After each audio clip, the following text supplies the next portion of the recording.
Hello, beautiful souls. Welcome. This is Dhwani here. I hope you are doing lovely today. So, let's tune into Conscious Relationships. Today, I would like to share with you something about the blockages of the crown chakra.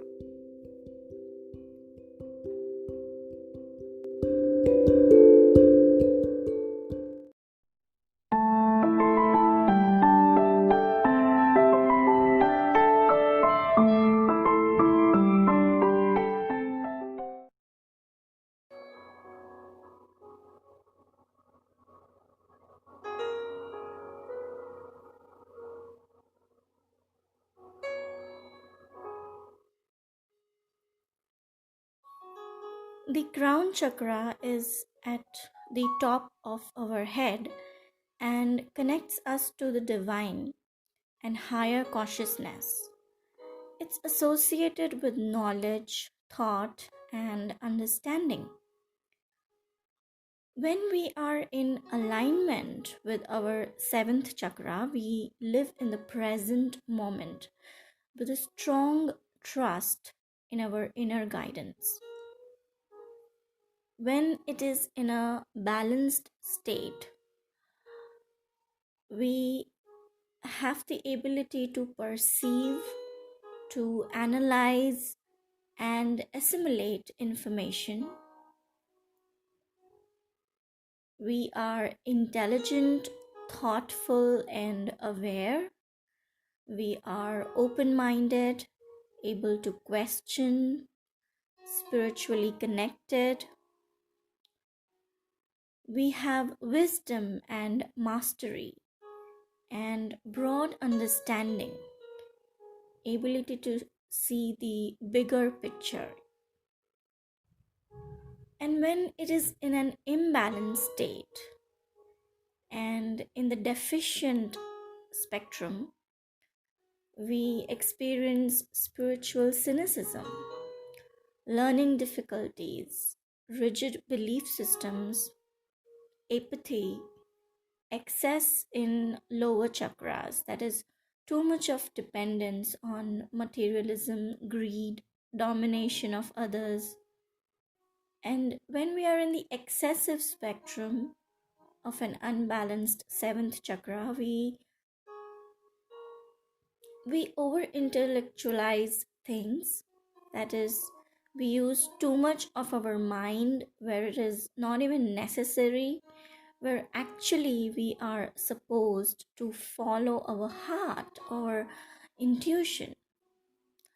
We have a kind of spiritual addiction. We are in a state of confusion, or we are dissociated from our body, that is, not being present in our body, not grounded. Now, the physical malfunctions that we experience because of a imbalanced crown chakra are coma, migraines, brain tumors, amnesia, cognitive dissolutions. Now, the needs or the issues that we need to address to balance our crown chakra are, first and foremost, is transcendence. That is, belief in something, that is an existence or experience beyond the normal or physical level. Next is the immanence, that is the state of being present as a natural and permanent part of something. Then we need to address issues like of our belief systems, our belief in the higher power, divinity, union within ourselves, union with the divine, and our vision.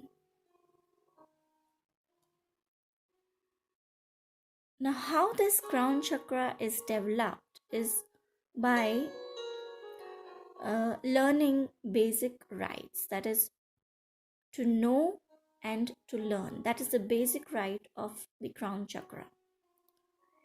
And it is generally developed in early adulthood and after or all throughout our life.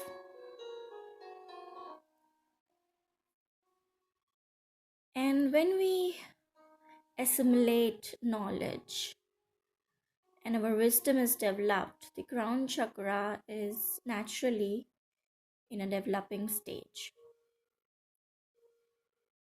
Now, there can be some traumas or abuses that we might have experienced, which leads to a blocked or imbalanced crown chakra, like withheld information from us, being a part of an education that thwarts curiosity, or forced religiosity, religion, forced religion, or certain forced religious beliefs, or invalidation of one's beliefs, or even blind obedience, that is, no right to question or think for oneself, misinformation, lies, or spiritual abuse and criticism.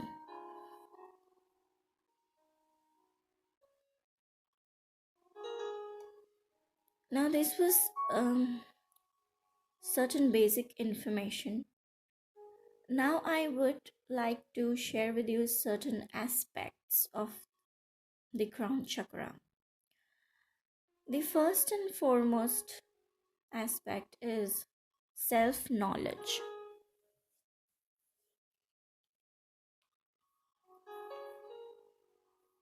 Children are constantly hungry for knowledge, right? And withholding it deprives the child of proper mental nourishment. So, when information is withheld, the child either makes it up or stops asking altogether. In either case, the searching stops, and our crown chakra ceases to draw in new information and shuts down or blocks. Seventh chakra development builds our cognitive structure, that is, our sense of belief systems, our understanding of the world, and our ability to question and think for ourselves. There is no concrete developmental stage or age for this, as it happens in different ways from the moment we are born until our last breath. The main activity of this cognitive structure is learning. Through learning, we expand our horizons, master our relationships, and grow toward understanding and wisdom. Learning constantly adjusts what we know and upgrades our cognitive matrix. We cautiously crave a deeper understanding and connection. We develop our ability to question and be open minded. As we learn, we develop intelligence.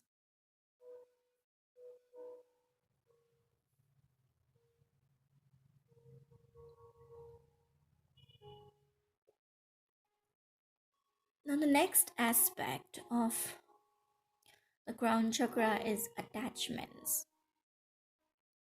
You can say it is the demon of the crown chakra, or the shadow of the crown chakra. Attachment to something particular keeps us from realizing the universal and the infinite. Attachment keeps our mind cluttered and prevents us from realizing any limited beliefs or blockages. When we release attachments, we allow the upward liberating current of energy to move toward its goal of freedom. So, there's a question here. Is attachment same as commitment? Or is there a difference between attachment and commitment? Yes, there is. Attachment is based on a desired outcome or result. Commitment is based on intention rather than results. Let me give you an example, okay? Um, let's say I cook for a so and so person, okay? I cook for that person so that I can get so and so benefit from that person. That is attachment, a dependency kind of. When we do something for someone for the sake of getting something back in return and not for the love of doing it.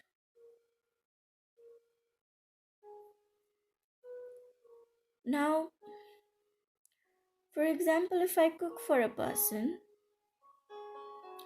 because I love cooking, or because I love cooking for that person, that's the way I express my love towards that person. That's a commitment. When we give only for the sake of giving,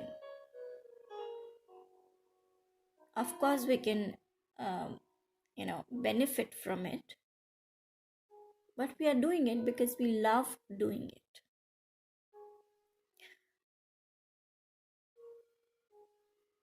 The realms of our lower chakras do require commitment, consistency, and sometimes even struggle. Whether we commit to a spiritual practice, to a person, a job, or activity, our commitment is made more powerful when it is freed from the lust of a particular result.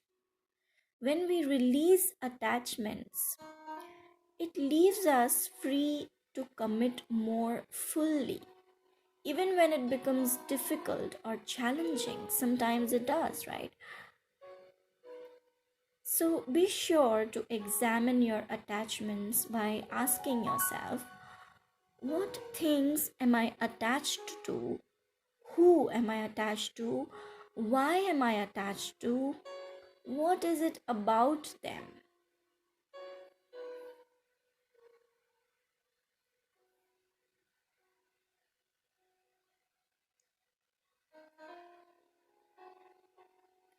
The next aspect is beliefs. Our attachments become our beliefs subconsciously.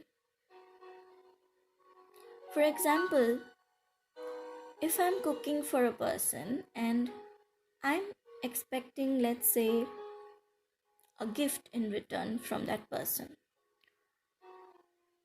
Now, if that person does not give me that gift in inverted commas, gift can be in the form of anything, any kind of expectations. So, if we do not receive that gift from that person, we believe that it implies that person does not love us. And that belief further grows into a resentment or even self-victimization.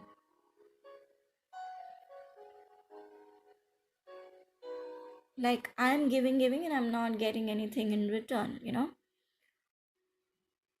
So the goal of the crown chakra is to awaken our consciousness on each and every level of our human potential. This awakening is aided by the act of questioning. Too often we accept our programming, our conditioning, our upbringing, whatever we have absorbed from our environment, from our childhood, without questioning, and therefore without cautiousness. We're just doing it in a robotic or monotonous way. So if you ask yourself, is this belief really true? How do I know this? Where is this coming from? Does this belief serve me or hinder me? What might be a more productive belief if it is hindering me? Like we take the same example of cooking for a so and so person, and that person does not give us the gift that we are expecting, that we are expecting. Now, at that time, if we question that, in what other ways is that person's way of expressing their love or gratitude towards us, it can be entirely different from the way we expect them to be, but the first step is to question, be cautious about it, be aware about it, that this is happening, this is what I'm thinking, or this is what I'm believing. As we grow, everything we come in contact with influences the programming that we develop to process the overwhelming wealth of information coming in through our sensory organs, listening, seeing, at all the times. We begin the process of reprogramming by examining, by questioning what programs are running things right now, where are they coming from. Are they coming from our parents or the society, or some of our earlier experiences? The key word is question.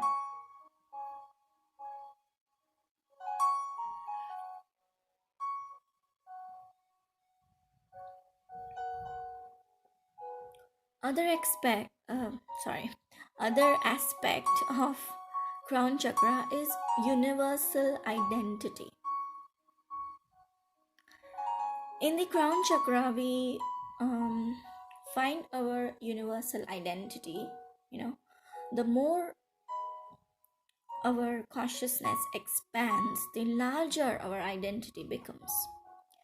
As we realize the magic of the cosmos, we have the opportunity to transcend our smaller, more limited world and identify with the entire universe, that we are all one. That is the main mantra of the crown chakra. That is the highest that we can reach. This is a common theme in mystical and psychedelic experiences, where the ego identity, which is formed during the development of the third chakra, that is the solar plexus, surrenders into a unitary identity with all of life and creation. In Eastern philosophy, this is the basis of true self-knowledge, the knowledge of divinity within. While chakras 1 to 6 each have individual identities, they all unite in the seventh chakra at the end towards a universal commonality, that is the source, that we are all one. The purpose of the crown chakra or meditation, most spiritual disciplines,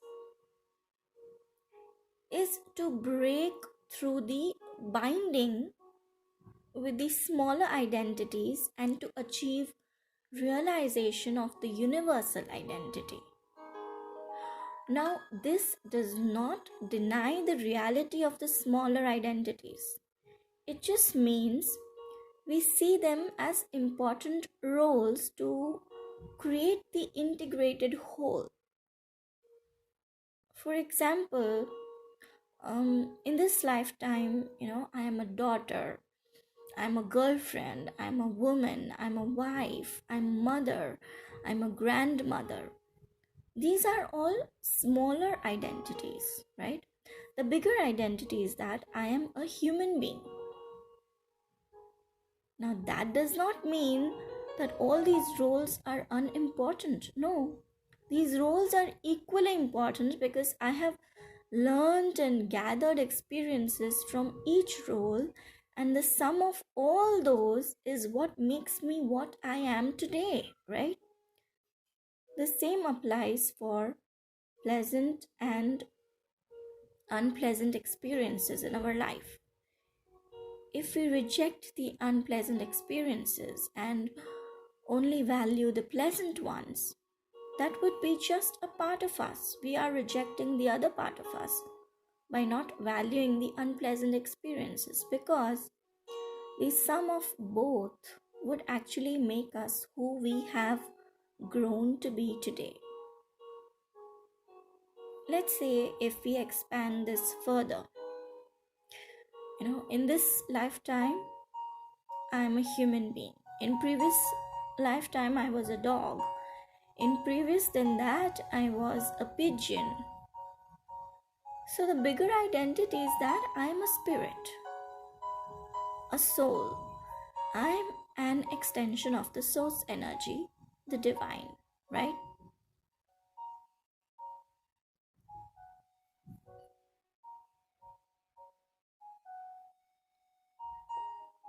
Now, if you are aware of the Maslow's hierarchy, just like the Maslow's hierarchy of needs, we must consolidate our identities on the lower levels before we can sustain the larger identities. Maslow's hierarchy of needs is a motivational theory in psychology comprising a 5-tier model of human needs, often depicted as hierarchical levels within a pyramid. What it says is the needs of lower down, in the hierarchy must be satisfied before individuals can attend to needs higher up. Like going from the bottom to the top of the hierarchical order, the needs are: first is physiological. Physiological needs like food, water, warmth, rest, right? These are our basic physical needs. Then there are also safety needs, security and safety. So these two are our basic needs. Then comes our emotional or psychological needs like belongingness and love needs, which come from intimate relationships and friends. Then there are esteem needs, which comes from prestige and feeling of accomplishment. And higher above comes our self fulfillment needs or spiritual needs, or self-actualization, which comes from achieving one's full potential, including creative activities. So, what the theory implies is that we have to cater to our basic needs first, then to our psychological needs, and only then we can reach a place that we can cater to our spiritual or self fulfillment needs. It's the same with chakras. First, we need to balance our lower chakras, the basic chakras, root, sacral, and solar plexus. Then comes the heart chakra, then the throat, and then we can move on to the spiritual chakras, that is the third eye and the crown chakra. We cannot do a spiritual bypass. That is just focus on the spiritual chakras. To reach there, we need to address the issues of the worldly lower chakras, because we have incarnated as a human being on this earth. That is what our souls have come here to learn. Lot of people misinterpret the term spirituality. I just believe that spirituality is a tool to balance the we and the I.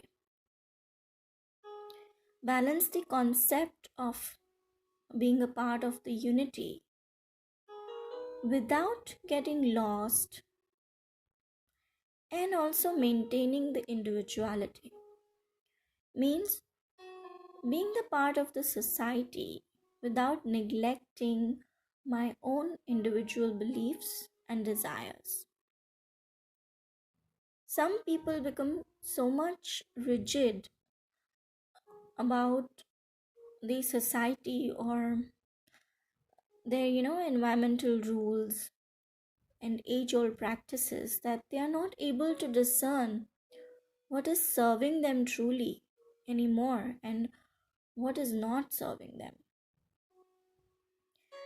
On the other hand, some people, just for the sake of being different and unique, in inverted commas, rebel against these rules without having a deeper look that these rules or beliefs might be even beneficial to some extent, right? Both cases are extremists. And my personal experience being on a spiritual path has been a learning experience to balance both these extreme points. Learning to be authentic and accepting and embracing my light and my darkness. And believe me, it is a place to embody the feeling of self empowerment. This is self empowerment for me. And I would describe it to be a beautiful feeling in spite of going through the painful experiences and awakenings and realizations and the never ending healing process.